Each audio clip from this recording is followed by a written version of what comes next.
नमस्कार, मैं कामिनी पाल बेगिंडा news channel से। आज मैं यहाँ पर प्रस्तुत हूँ उर्मिला राणा जी के यहाँ, जो कादीपुर वार्ड नंबर 6 से निगम पार्षद के पद पर हैं। तो आज हम इनसे कुछ सवाल करते हैं, थोड़ा सा इनसे जानकारी लेते हैं इस विषय में। जी मैम, पहले तो आपको दीपावली की बहुत बहुत हार्दिक बधाइयाँ। आपको भी और मेरे पूरे क्षेत्रवासियों को मेरी तरफ से दीपावली की बहुत बहुत शुभकामनाएं। Thank you ma'am. मैम, थोड़ा सा हम आपसे ये इस विषय में जानकारी चाहते हैं कि जो आपका जो क्राइटेरिया है निगम पार्षद के पद पर होते हुए, वो क्या है? देखिए, निगम पार्षद के पद पर जब हम थे उस टाइम पर हमारा क्राइटेरिया था कि हम गांव में और लाल डोरे में काम कर सकते हैं। अनऑथराइज कॉलोनी में काम करने का अधिकार निगम पार्षद को नहीं था। लेकिन अब जैसे ही मोदी जी ने ये कॉलोनियों को पास किया तो उसके बाद हम इनमें काम करने के लिए भी ऑथराइज हो गए हैं। जब हम पार्षद हैं अब भी, तो हमने जो काम किया वो हमने निगम के दायरे में रहकर पूरा किया। ठीक है मैम। मैम, थोड़ा सा आप ये डिटेल में बताइए कि आपके अंतर्गत क्या क्या काम आते हैं। ठीक है। देखिए, हमारे अंतर्गत सबसे ज़्यादा तो हमारा काम होता है कि हमें निगम से कितना फ़ंड मिलता है, जो कि हमें अब की बार प्रॉपर नहीं मिल पाया। जो कि हमारा आम आदमी पार्टी के जो हमारे मुख्यमंत्री हैं केजरीवाल जी, उन्होंने एमसीडी का 13,000 करोड़ रुपया बकाया था जो वो नहीं दिया, जिसके लिए हम उनके निवास पर धरने पर भी 13 दिन बैठे थे। तो सबसे बड़ी हमारी मजबूरी ये रही कि हम अपने क्षेत्र में विकास नहीं कर पाए। दूसरा, जो हमें फंड मिलता था उसमें हमने जितना कोशिश हमारी हो सकी ज़्यादा से ज़्यादा हमने किया, जैसा कि स्ट्रीट लाइटें, मलेरिया डिपार्टमेंट, थोड़ा बहुत वर्क्स का जितना भी हमें फ़ंड मिला उसके द्वारा पुलिया बनाना, गांव में लाल डोरे में बेंच हमने लगवाए, स्ट्रीट लाइटों में जो भी हमारी रही भागीदारी वो ज़्यादा से ज़्यादा हमने निभाई। मलेरिया डिपार्टमेंट में भी हमने अच्छा खासा काम करवाया। और हमारे सांसद जी के द्वारा भी हमारे एरिए में हाई मास्क लाइटें, बेंचेस और कैमरे, ये सब हमारे सांसद जी के द्वारा भी हुआ। दूसरा क्वेश्चन हमारा ये है कि थोड़ा सा मुझे आप अपने काम के बारे में बताएं कि आपने अभी तक जो आपका कार्यकाल रहा है उसमें आपने क्या क्या किया। देखिए, एमसीडी के द्वारा जो फंड मिला वो तो हमने किया ही किया। लेकिन वैसे एमसीडी के थ्रू आपको कितना फंड मिलता है?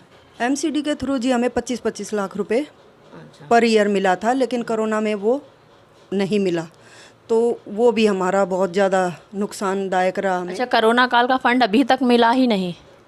नहीं, अब जाके हमें लास्ट में मार्च के करीब हमें जाके 25 लाख रुपए फिर दोबारा रिलीज़ हुआ था, जिसके हमने टेंडर। तो ये हर साल का है 25 लाख? हाँ, अब जो ये 2017 से लेके हाँ 22 तक का टर्नओवर था उसमें हमें 25-25 लाख रुपए फंड मिला था। तो ये अच्छा, तो आपने उसमें क्या क्या किया? आपने एक मतलब जो थोड़ा सा कार्यकाल है आपका उसका थोड़ा सा। देखिए, उसमें हमने मैंने आपको अभी भी बताया था, हमने पुलिया भी बनवाई, हमने स्ट्रीट लाइटें भी लगवाई, हमने उसमें अपने यहाँ पर जितना भी पुलिया टूटी हुई थी वो ठीक करवाई, कुछ नालियाँ भी ठीक करवाई। ज़्यादातर हमारे यहाँ स्ट्रीट लाइट की समस्या थी, वो हमने अपने फ़ंड से लगवाई। बेंचेस की बहुत डिमांड थी हमारे वार्ड में, हमने बेंचेस भी प्रोवाइड करवाए सबको। तो ये काम हमने अपने एमसीडी के फ़ंड से किया। उसके बाद भी मैंने अपने निजी फ़ंड से भी, अपने निजी कोष से भी मैंने अपने एरिया में काफ़ी काम किया। कुछ मैंने स्ट्रीट लाइटें भी लगवाई, जैसे जैसे हमारी पब्लिक की डिमांड थी उसको देखते हुए मैंने स्ट्रीट लाइटों का भी इंतज़ाम करवाया। उसके बाद हमने मुखमेलपुर में एक रोड भी बनवाई, उसमें हालांकि थोड़ा बहुत मुखमेलपुर वासियों का भी सहयोग रहा, वो भी हमने बनवाया। बेंचेस भी हमने कुछ अपने पास से लगवाए। हमने कोरोना काल में अपने घर से छिड़काव का भी पूरा प्रबंध किया, जैसे सैनिटाइज़र का था। और उसके बाद हमने घर घर में भी सैनिटाइज़र किया। गलियों में तो हमने किया ही किया, लेकिन हमने घर घर में किया। लेकिन कई बार ऐसा भी होता था कि हमें कोई दुखद सूचना मिलती थी तो हम उसके घर पे भी भेजते थे कि वहाँ पे भी जाके आप सैनिटाइज़र करवाइए। अब जैसा कि आप देख रहे हैं मेरे पीछे हमारे यहाँ ट्रैक्टर है, एक ट्रैक्टर पे मैंने अपने घर से ही अब जेसीबी का एक वो करवाया है कि अपने एरिया की सफाई के लिए। जैसे मेरे वार्ड में ग्रामीण इलाका ज़्यादा है, ग्रामीण इलाके को देखते हुए यहाँ पर कीकर के पेड़ ज़्यादा हैं जो कि रोड पर आ जाते हैं। सुबह सुबह आदमी वॉक करने जाते हैं, उनको काफ़ी परेशानी होती है। कहीं आगे से व्हीकल आ जाता है तो वो काफ़ी दिक्कत का सामना उनको करना पड़ता है। तो वो उसके लिए हमने ये जेसीबी तैयार करवाई, कूड़ा उठाने के लिए।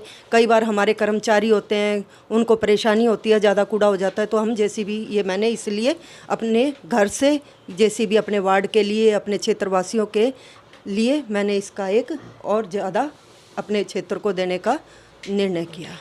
और ये जेसीबी के साथ में जो दूसरी वो खड़ी है वो क्या चीज़ है?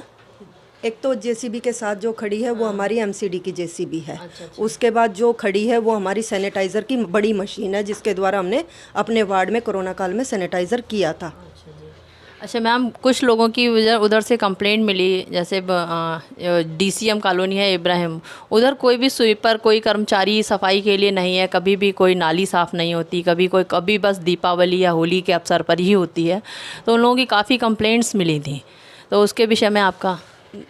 देखिए, ऐसा नहीं है कि सफाई नहीं होती, लेकिन हम सफाई को पूर्ण रूप से आंक भी नहीं सकते।